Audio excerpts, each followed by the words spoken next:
Crunchy yan.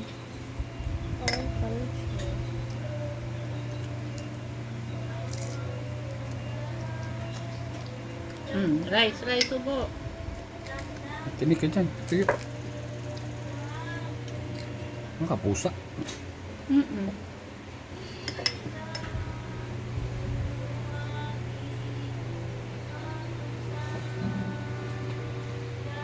Tomato. Ano bakit na? Small tomato. Para si Dracula. Tomato juice. Bilis na. Yan ang partner ng fish. Tomato.